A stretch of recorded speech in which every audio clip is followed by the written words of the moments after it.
各位觀眾大家好，歡迎收睇26分鐘見證實錄。移民對於好多人嚟講係人生一大轉捩點，唔單止要面對語言、文化同生活上嘅挑戰，亦都要尋找方法去俾自己融入社會。有好多嘅新移民呢，可能都會選擇透過參與義工服務嚟到融入本地社會。我哋今晚就帶大家去認識一名從香港嚟嘅年輕人嘅故事，睇睇佢點樣一步步由陌生人成為社區之中嘅一份子。包括有陣時我同啲 resident 介紹自己話，我個名叫 Marco 啊咁樣，咁我可能嚟咗一兩個月，佢都唔記得嘅喎。咁但係其實我會覺得我最大嘅 reward 就係有一次，我可能去到第3個月、第4個月，佢突然間嗌得出我個名喎，咁嗰一下我就覺得好滿足。做義工咧，就係俾大家有個機會咧，就係去了解翻多啲呢個社會唔同嘅方面啦。咁同埋咧，亦係即係等佢可以透過做義工咧，識得多啲人。即係尤其是一啲未必一定自己族裔嘅人啦，或者係即係甚至去識其他族裔嘅人啦。適逢今年4月17號到5月3號係全國義工週，希望鼓勵更多人參與義工服務。究竟做義工會為新一代帶嚟乜嘢體驗呢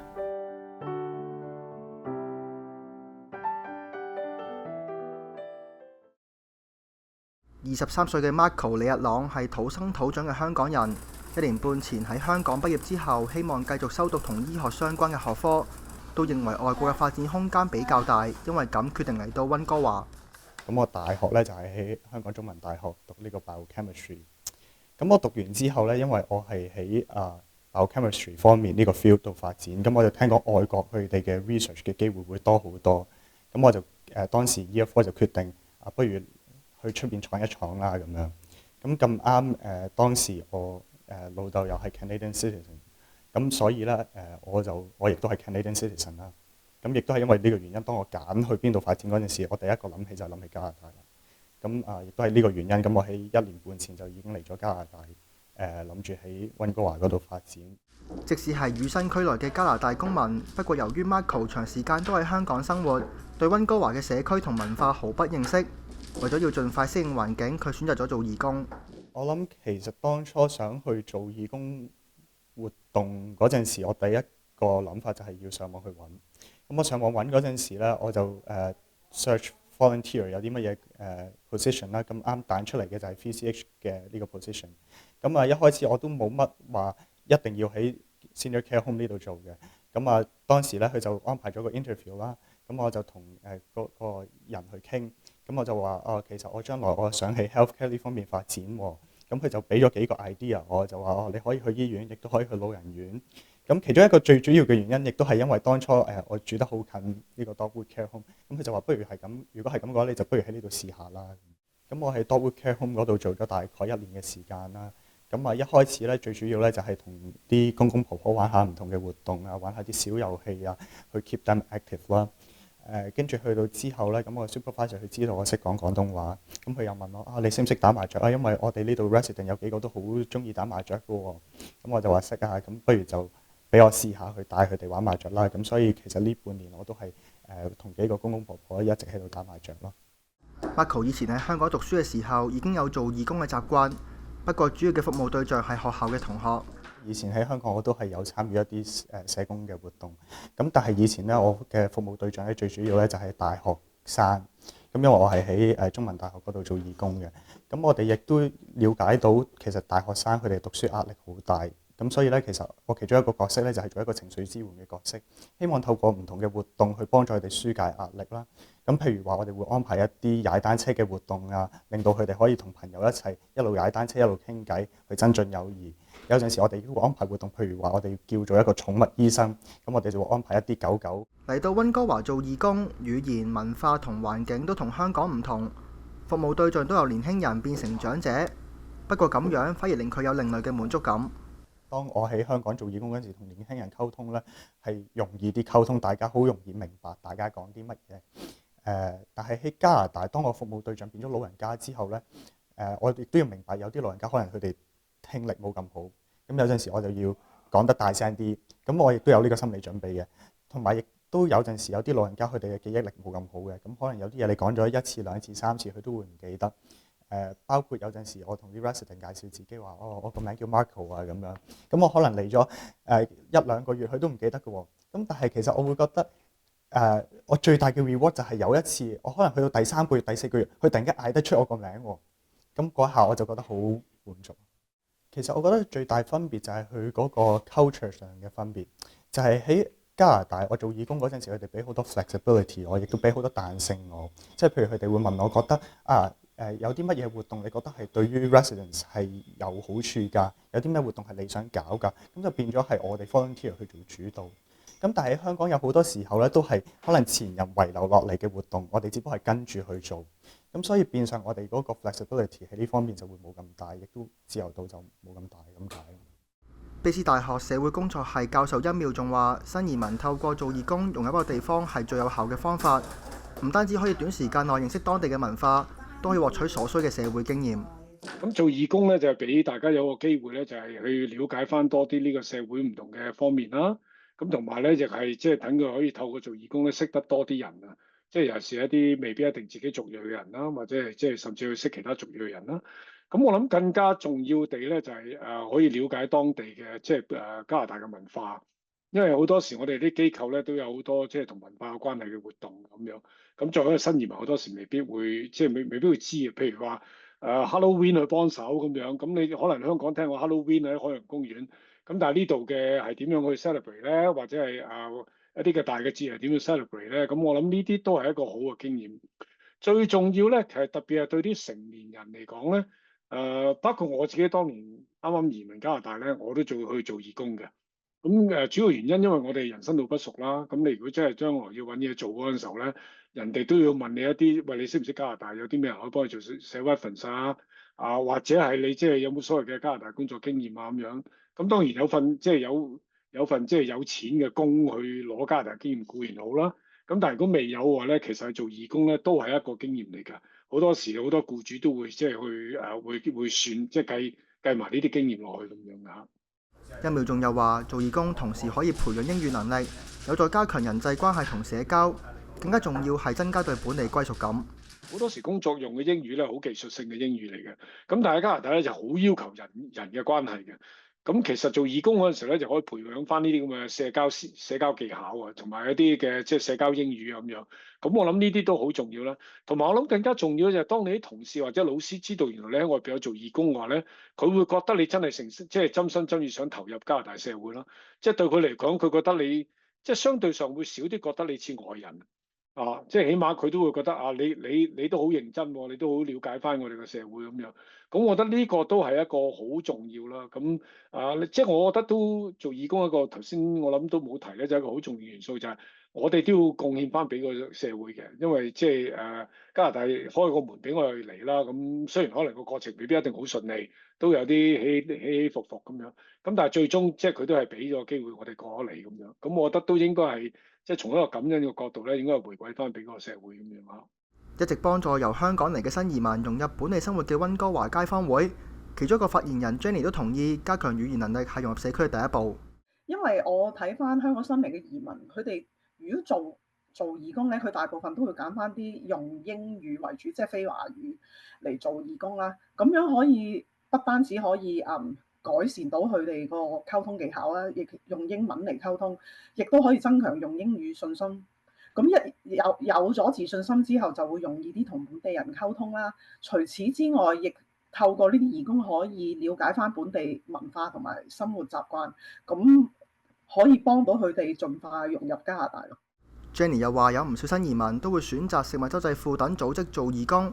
不過佢都建議可以嘗試參與多一啲社區嘅義工活動。有啲一家人嚟嘅，咁佢啲細路即係會返學㗎嘛，咁學校其實都有義工嘅，咁嗰啲變咗佢哋又會係咁樣會容易啲去融入咯，同啲即係其他同學嘅家長溝通。咁除此之外，我會覺得揀邊類型嘅義工咯。其實食物銀行真係太普遍啦，我覺得即係香港嚟嘅移民去咗，其實本地都有其他即係有啲好 interesting 類型嘅義工啊，例如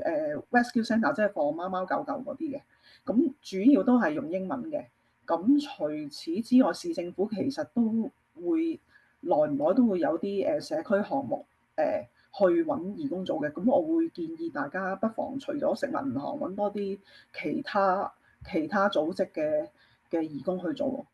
一秒仲就建議新移民啱啱開始嘅時候，可以選擇喺居住社區附近嘅機構揾適合嘅義務工作，再慢慢建立信心。初嚟做義工嘅時候，不妨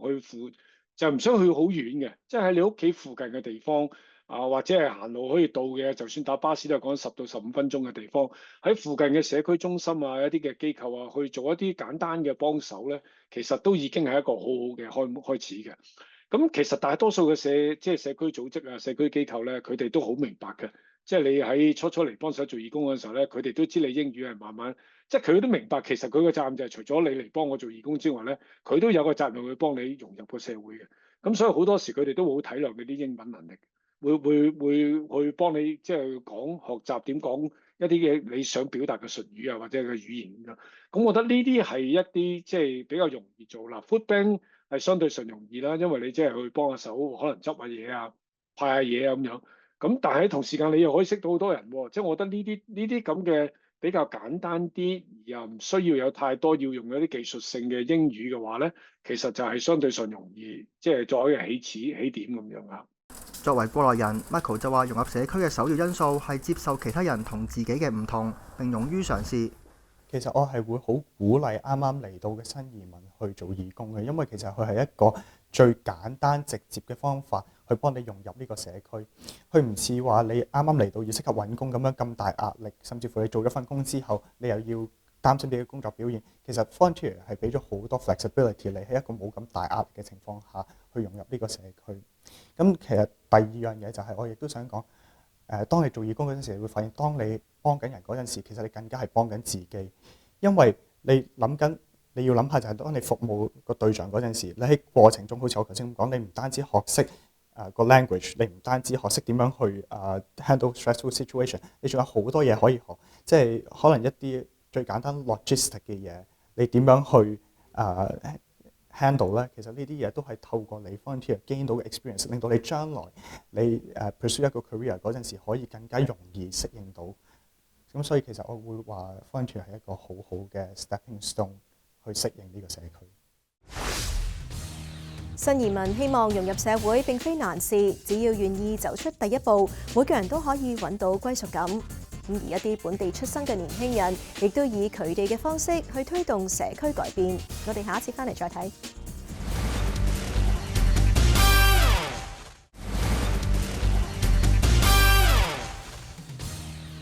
歡迎翻嚟節目時間。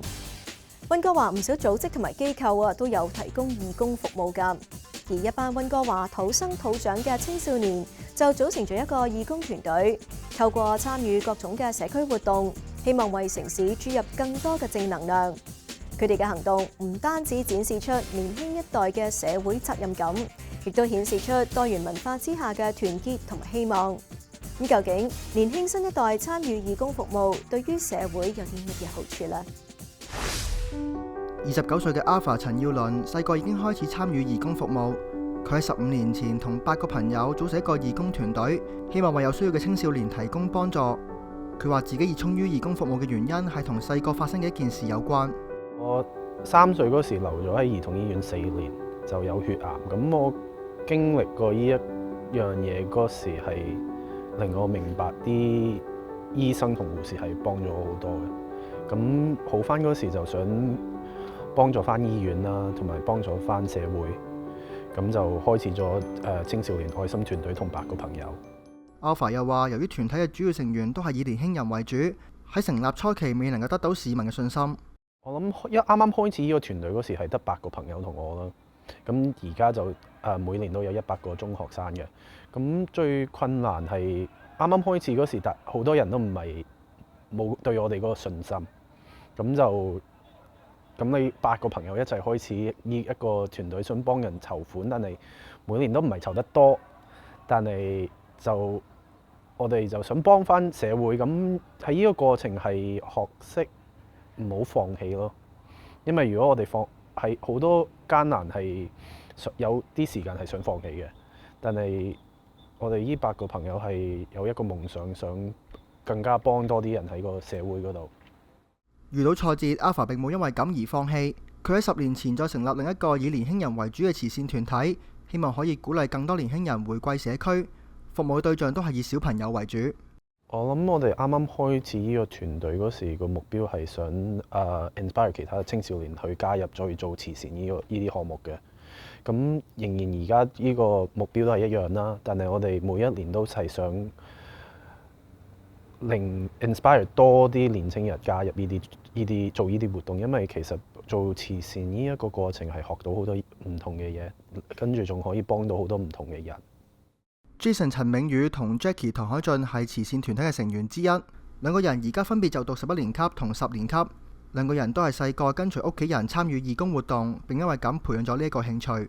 我一開始其實就是跟着我姐一起做不一樣的活動，然後呢，我沒有特別理解，就是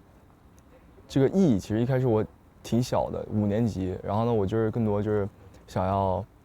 過去體驗一下這是什麼東西。然後呢，後面發現過了可能1年多、2年多，發現就是這個東西很有意義。然後呢，就是去做義工啊，然後呢幫他們弄錢，然後呢就是給 BC Children's Hospital，我覺得很有意義，所以我就繼續做下去了。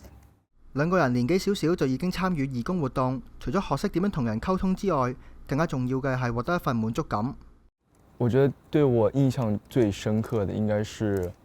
我們幫 BC Children's Hospital 攢出了錢，做了一個幫那些孩子，就是那些殘疾的孩子走路，就那個機器是北美第一台，然後呢在 BC Children's Hospital 現在，然後呢就可以幫那些孩子，就是生出來的時候可能沒有辦法走路，可以慢慢的幫他就是開始訓練走路，然後呢讓他們怎麼學會走路，因為我覺得就是每個人都應該有這個能力，就是然後呢我覺得他們生出來就是有這種就這種不利，我覺得挺傷感的，所以我們攢出來這個錢幫北美拿到第一台，我覺得對我印象特別深刻。我參加很多活動的時候會有特別多小孩嘛，然後呢我大部分的時候呢，我就是看見很多小孩，他們特別高興去參加這些活動，我也就變得有點幸福感吧。所以呢，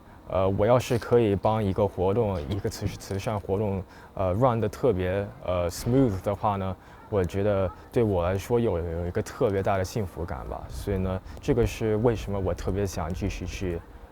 幫助 YAP 和捐錢。卑詩大學社會工作系教授殷妙仲話：年輕人從細開始做義工，對佢哋成長有好大嘅幫助。唔單止可以學識同其他人相處，都可以有更多嘅社會經驗。就係因為你喺學校裏邊咧，其實你了解嘅嘢、識嘅人，其實都係一個特定嘅環境裏邊嘅。咁個世界其實就變得好保護性嘅，即係你睇唔到外邊係點樣。做義工咧，其實係幫我哋開咗個眼界嘅，即係離開咗學校以外嘅地方，去理解翻呢個社會另外一部分嘅或者另一種嘅情況之下係點樣。咁我覺得呢啲係對一個人嘅成長咧係一個好大嘅幫助嚟嘅，即係你會了解多啲就係原來老師以外咧有啲人咧係咁樣生活嘅，屋企人以外有啲人係咁樣生活嘅咁樣。咁我諗呢啲都係值得即係作為一個去做義工會可以有機會可以認識到啦，同埋咧就係對一個領袖才嘅訓練咧係一定有幫助嘅，因為你開始學識，譬如話你幫手搞活動啊，咁你知道原來搞活動有啲咁嘅步驟嘅咁樣，甚至你開始學識同一啲陌生人傾偈啊咁樣，咁我諗呢啲都係一啲嘅即係所謂我哋叫領袖技巧嚟嘅，即係呢啲喺學校未必一定係學嘅。咁喺外邊就即係因為你去幫手嗰時，你就會學到，譬如甚至同人待人接物點樣講嘢咧，都已經可以即係有好多唔同嘅方法。咁我諗呢啲好重要啦。咁頭先你都講咧，即係因為而家加拿大嗰個教育制度咧，如果你想入大學咧，譬如你想入 UBC 咧，你嗰個社會參與嘅分數好重要嘅。即係我哋都喺大學裏邊都唔想淨係收啲讀書嘅書蟲入嚟嘅，我哋都想即係揾一啲即係佢係對個社會對個現實世界有啲了解嘅學生咁樣嚇。咁所以呢方面其實都係一個好重要嘅，即係對自己嘅幫助啦。不過殷妙仲就提醒年輕人做義工嘅時候要投入於過程，唔好盲目追求學分同時數而做義工。咁而事實上咧，喺加拿大嘅即係我諗統計局都係一路做研究，其實做義工嘅人數係減少緊嘅，唔係增加咗咁一來即係開始啲人都已經點講啊，即係後生仔因為某個程度係因為學校要攞學分去做，咁呢樣嘢咧，我覺得係要小心咯。即係大家唔好真係去做義工，唔好太過係功利性去做啦。因為你功利性做咧，就係你去到咁叫你派飯，你咪企喺度咁咪飯咯。即係咁呢啲就係你純粹係為咗要賺鐘啫，就唔係真真正正想去做義工嘅。如果真正去做義工嘅話咧，你係需要投入嘅。即係我覺得呢樣嘢咧，好多機構就係去希望揾一啲人真係佢係想嚟投入嘅，佢唔係淨係想為咗即係交功課要賺100個時鐘即係嘅服務咁樣，或者係我嚟咗呢度咧，希望有機會可以揾到份工做。即係如果你咁嘅動機去嘅話咧，其實好多機構都佢試過一次佢就唔會再揾你嘅。咁但係如果你真係有心去做義工，你真係對嗰件事係有嗰種熱誠喺度嘅話咧，其實好多人都會歡迎你去嘅。作為慈善團隊嘅創辦人，Alpha話感到最有意義嘅時刻係見到自己年輕嘅成員成長，同時都認為做義工嘅習慣需要由年幼時開始培養。喺呢個團隊最有意義係睇到我哋每一個 member 嘅成長。有啲 member 佢哋加入呢個團隊嗰時係好 shy 啊，或者public speaking 嘅唔係太好嘅，但係佢哋越嚟越大咧，有時咧講嘢咧，同埋嗰啲 leadership skill 係都我會講係好過我添，所以喺呢個過程係睇到佢哋有一個 growth 係好重要嘅。除咗睇我哋啲member 長大啦，咁我其實覺得最重要係或者最深刻嘅 experience 係見到有啲醫院嗰啲 patient 係真係用完我哋捐嗰個儀器，跟住可以學翻點樣行，係令到我好呢一件事係好深刻嘅。我哋好多啲 member 都係好細個嗰時已經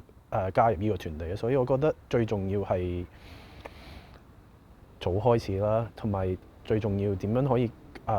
多啲人加入去。年青人做慈善係要有一個 role model 俾佢哋咯，因為我哋呢個團隊有好多大嘅哥哥姐姐，佢哋係睇到有啲哥哥姐姐真係做到嘢出嚟嘅，咁 inspire 到佢哋 to join 我哋。即使大家嚟自唔同嘅地方，有唔同嘅文化同生活環境，有唔同嘅出發點，但佢哋都有住同一顆心，都係希望透過做義工活動，回歸自己居住嘅社區同有需要嘅群體。我覺得我係一定絕對會 keep 住做義工嘅，因為其實做義工係不斷咁喺度鍛鍊緊自己，亦都係不斷咁喺度增加緊我嘅 experience。咁當然我亦都理解到一樣嘢，就係當